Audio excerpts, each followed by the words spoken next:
Headlines on Galaxy Television News. Federal government agrees to consolidate charges against Sambo Dasuki, adjourns case till 21st October. Controversy trails the planned stoppage of subvention to tertiary institutions by the Oyo State government. In sports, an appeal panel under the Court of Arbitration for Sport reduces the sanction imposed on Maria Sharapova from 24 months to 15 months.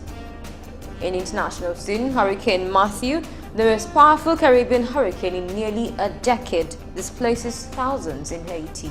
Details in a moment.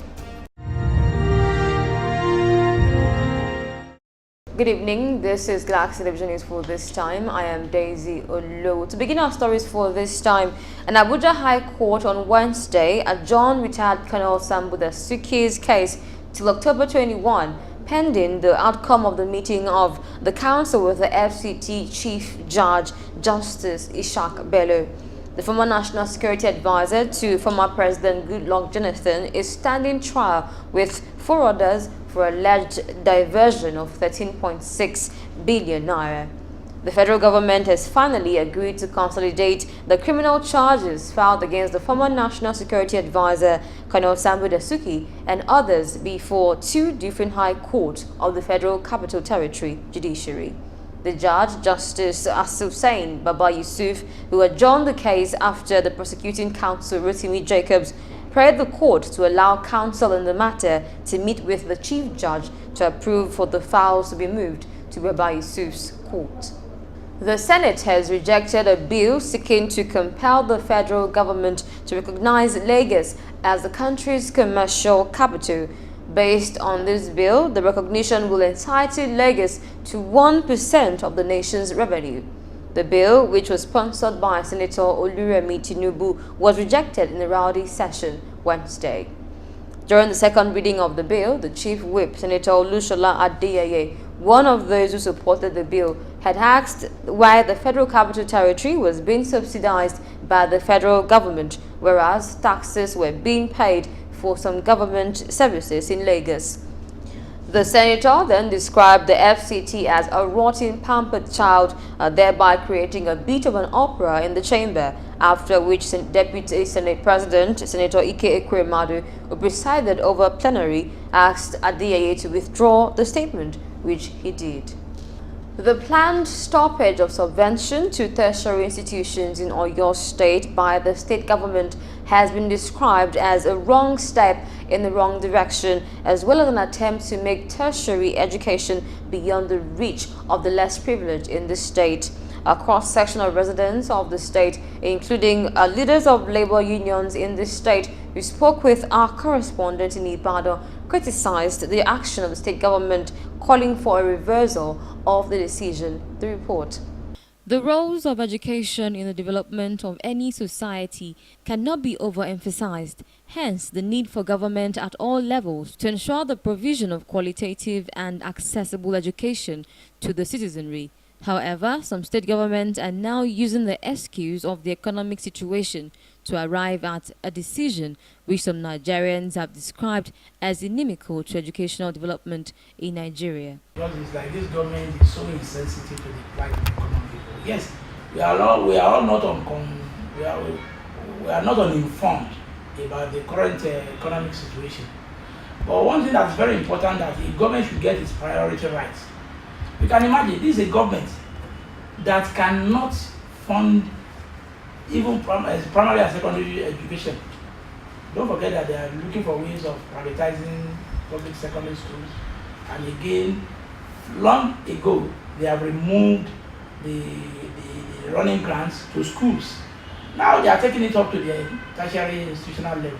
So which means the government is not likely to take any responsibility in terms of the education.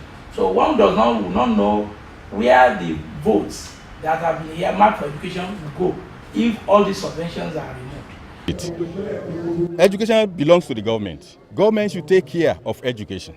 It's not a matter of privatization or removing subsidy, or we don't support it. Through their recession today, but the government owes it a duty and a commitment and of course a responsibility to be able to see how best to manage this situation in a manner that no sector of the education of the state will suffer unduly and unnecessarily. Subvention, a plea to the government, should be restored such that the higher institutions will be able to go with very good service delivery. I thank you all for. We will never support such. We will never subscribe to such a thing.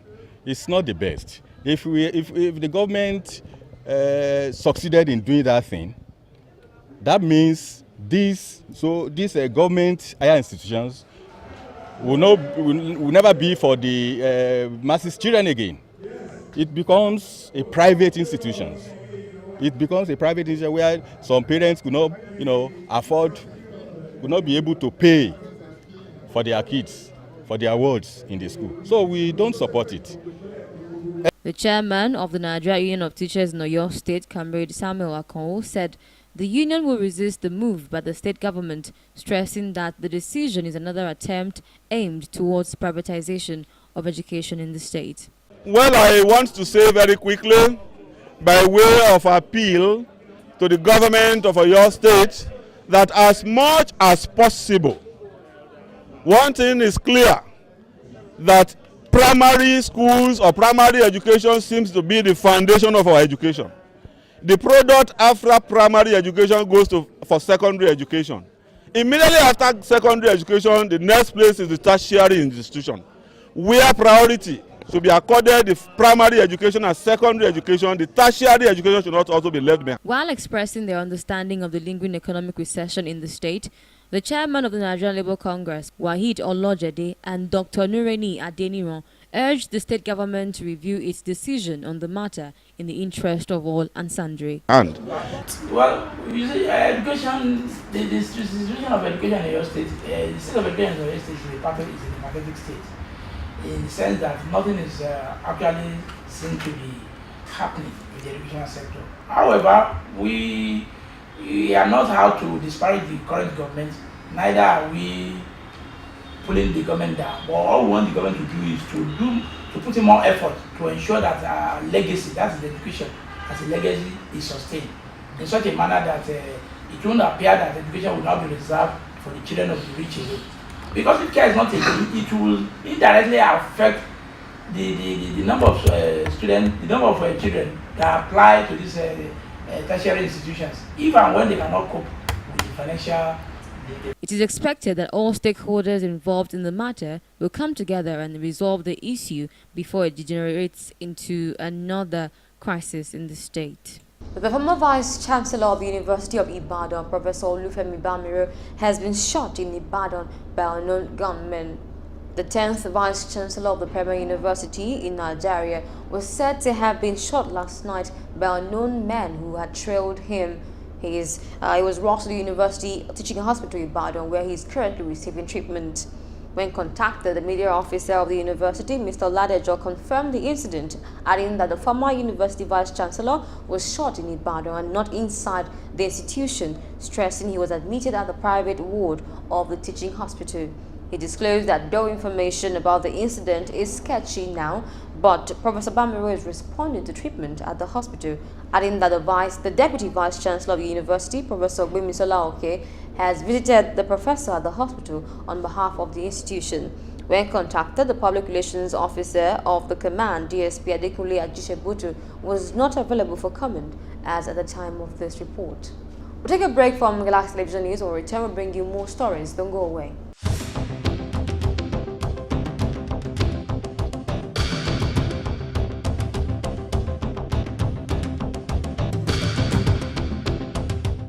Welcome back. Thanks a lot for staying tuned on Galaxy Television News, coming to you live from Ibadan, Oyo State. Taking more stories now, but on party politics.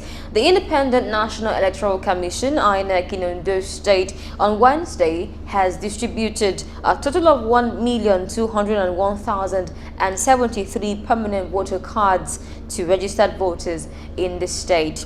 The resident electoral commissioner in the state, Mr. Olusegun Agbaje, made this known at a stakeholders meeting in Akure. He said that 344,006 PVCs were yet to be collected and urged those yet to collect theirs to do so while distribution continued. He added that selling of PVCs or manipulation of the card was a grievous offense punishable by the law with fines and/or prison term. The REC urged the electorate in the state to have confidence in INEC, assuring that the commission would remain unbiased, neutral and fair to all. And referring back to Edo State politics, where some youths under the auspices of Edo Youth Coalition has staged a protest to support the just concluded governorship elections, which threw up Godwin Obaseki of the APC as governor-elect. The leaders who spoke to newsmen during the protest at the State House of Assembly in Benin City said the election, which took place across 192 wards in Edo State, was free and fair. Over 100 youth with placards besieged the Edo State House of Assembly in solidarity with the APC-led government this morning to show support for the election, which they say is the most free election ever conducted in the state. While hailing INEC and the security agencies for a good job, called on Pastor Osage Izeyamu of the PDP to accept defeat for peace to reign. Prepare to fall behind the winner, so that we can move Edo State to the next step. Great Edo people! Great Edo youth! Great!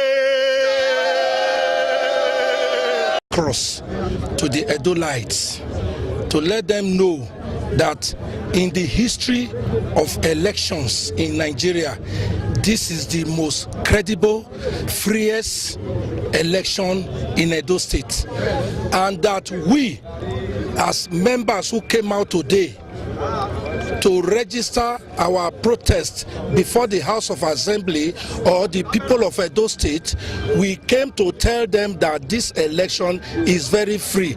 It was so free, no problem, no, nothing like that, nothing. Credible election we have conducted in Edo State. It is the most fairest election, and the people have spoken through the ballot. An election that we had no incidents of casualty, no bloodletting. I think that election should be applauded. To thank Edo people for coming out en masse, to thank the INEC for conducting a free, fair and credible election, and to thank the security agencies for a violent, free election. That is it. Thank you. This protest is coming as a counter to that of the PDP, which was against the results announced by INEC declaring Godwin Obaseki winner, a result the PDP says was allegedly concocted.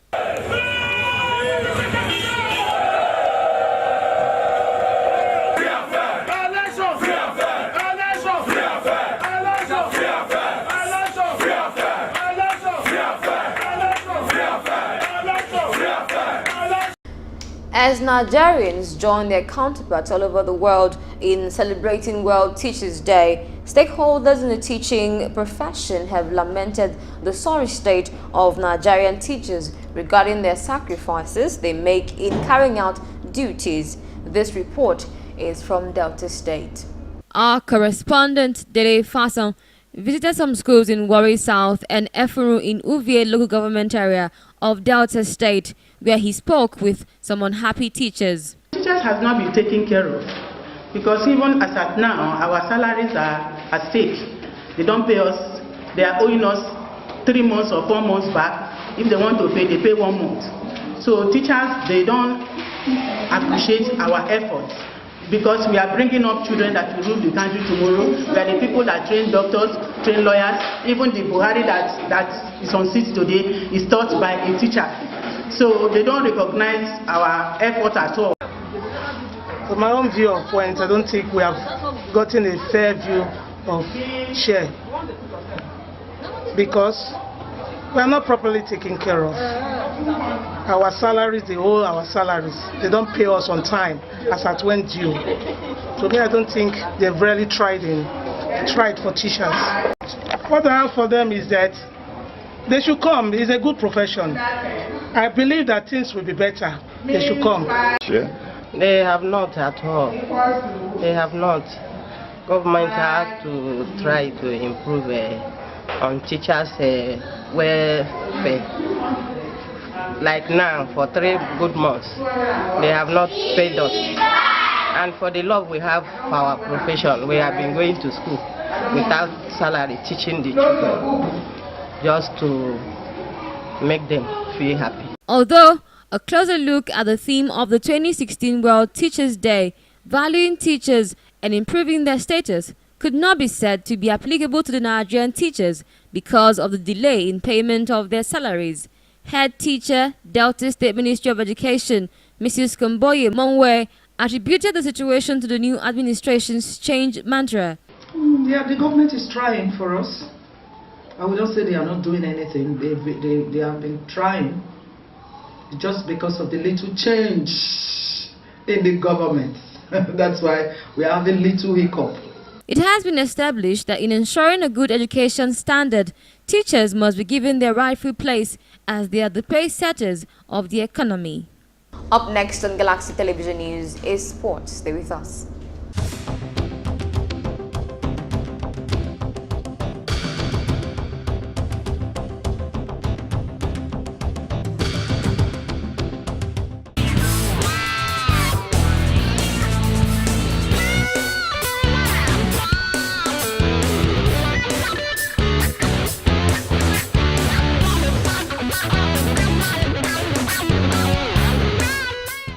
An appeal panel under the Code of Sport-Related Arbitration of the Court of Arbitration for Sport has reduced the sanction imposed on Maria Sharapova by an independent tribunal. A report on the International Tennis Federation website on Tuesday showed that the sanction imposed by the tribunal on June 8 has been reduced from 24 months to 15 months. It, however, said the rewards and prize money the Russian tennis star earned at the 2016 Australian Open remained disqualified. The ITF said in the report that Sharapova's period of ineligibility would now end at midnight of April 25. The 29-year-old Sharapova provided a urine sample on January 26, which was found to contain meldonium. The drug was prohibited under Section S4 of the 2016 WADA prohibited list. Former West Ham and Liverpool footballer Rigobert Song is critically ill in the hospital after suffering stroke. The 40-year-old was raised to a hospital in Yaoundé, Cameroon yesterday after suffering a brain aneurysm. The married father of four was at his home in the Odza district of the Cameroonian city when he suffered the stroke. The Premier League star, whose nephew, is ex-Arsenal midfielder Alex Song, is a superstar in his home country of Cameroon, having captained the national team. He currently serves as head coach of Chad's national team. The Cameroon ex-international player was rushed to the hospital in a critical condition. Song was bought by Liverpool in 1999 for £2.7 million, but made just 35 appearances for them before moving to West Ham the following year. He also played for Turkish team Galatasaray for 4 years before retiring from the game 6 years ago. And still on sports, to boxing, where world heavyweight champion Tyson Fury could lose his license after he revealed he was taking cocaine. The British fighter, aged 28, who claimed he had retired on Monday before retracting the statement 3 hours later, has also said he's suffering from depression. British Boxing Board of Control General Secretary Robert Smith said cocaine use is against the law. The governing body, which meets on 12 October, stripped Ricky Hatton of his license after drug use allegations. The British boxer lost his license in 2010, and the former two-weight world champion has reportedly texted Fury asking him to give him a ring if he needs him. Moving on to the international scene, where the most powerful Caribbean hurricane in nearly a decade has left thousands of people displaced in Haiti, with rescuers struggling to reach the worst hit areas. Hurricane Matthew is said to have devastated part of the country, which at least 2 people have been recorded dead. The storm has now moved off the northeastern coast of Cuba towards Florida, where warnings are in place. South Carolina is to start evacuating more than 1 million people. Matthew, now a Category 3 hurricane, is predicted to hit the U.S. East Coast later in the week. The hurricane also hit Cuba, but early reports suggested its impact was not as hard as the one in Haiti, where there were winds of 230 km per hour heavy rain and dangerous storm surges. At least 10,000 people were in shelters, and there were reports of overcrowded hospitals suffering shortages of fresh water. Murad Waba, the UN Special Representative for Haiti, said the storm knocked down communications and blocked roads, hampering emergency efforts. And finally, on the international scene, 2 Russian blackjack bombers were intercepted by fighter jets from 4 European countries as they flew from the direction of Norway to northern Spain and back. It has emerged that Norway, the UK, France and Spain all scrambled jets as the Tu-160 planes skirted the airspace of each country. It comes at a time of heightened tension between the West and Russia.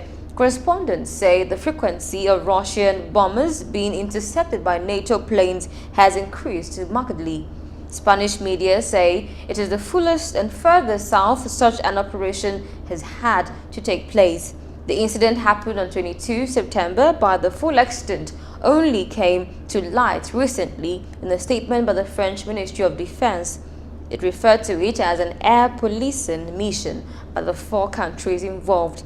It said Norway first detected the 2 blackjack bombers to the north and scrambled 2 F-16 fighters to accompany them towards the north of Scotland.